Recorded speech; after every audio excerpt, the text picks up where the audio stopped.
This is an example of a shopping mall in Coquitlam Center that was built around 1979 with atriums, skylights, beautiful wooden food fare.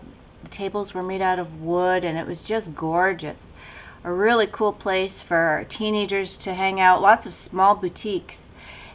You could see an example of the same architecture in the documentary about the Roosevelt Mall in New York in 1983, and then you can really see how gorgeous the malls were in the early 80s. Now guess what? They don't exist anymore. They all got completely destroyed and turned into little mazes, like rat mazes that are claustrophobic and ugly. You know what I'm talking about. They're gone. Now why did they do that? You probably got your answers and I got mine. In the early 80s, we reached a pinnacle. Let's just say, here's an example of a haircut circa 1981. It's like people think it's a shag, like Farrah Fawcett, but actually those are actually straight page boys. Those are long page boys, basically a unisex haircut. You can cut a guy's hair, you can cut a girl's hair. It's not a mullet. Who keeps saying the 80s were all about mullets? That was fantastic, and you could do a lot of things with that haircut.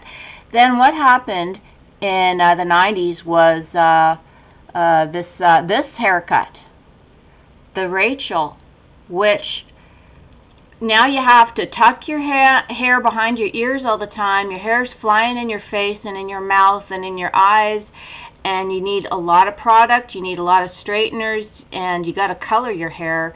And the cutting is all shredded, textured. They lost the sectioning, they lost the crown, and it's a crapola haircut.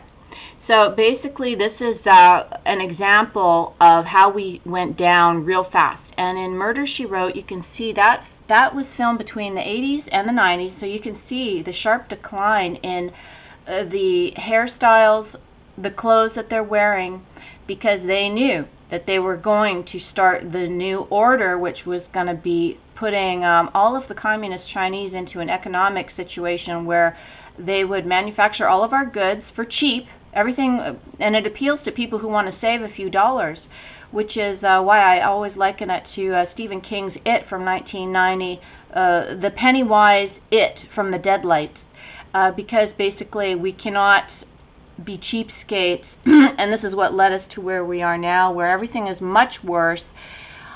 HD is actually worse because it's basically high definition, shows all your wrinkles and shows the hairs up your nose, and that's why people are so terrified of aging, and you've got a whole industry about just freaking out about life extension. Long story short, the hair salons too, $11 for a great haircut. $12 now. It's like $200 for hair coloring. Like who cares? Who wants that? The point is they don't want you talking in hair salons.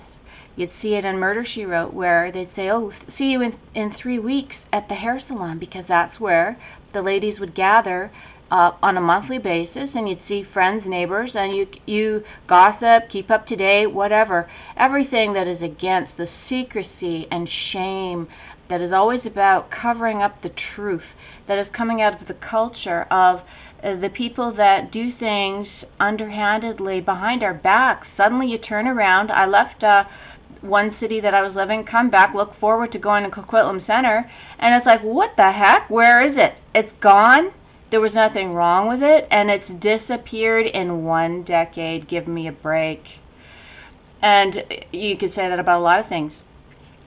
That's just one example. Hair salons, all the things that make life affordable, and also on a small scale. They took away the small scale and brought in the juggernaut instead.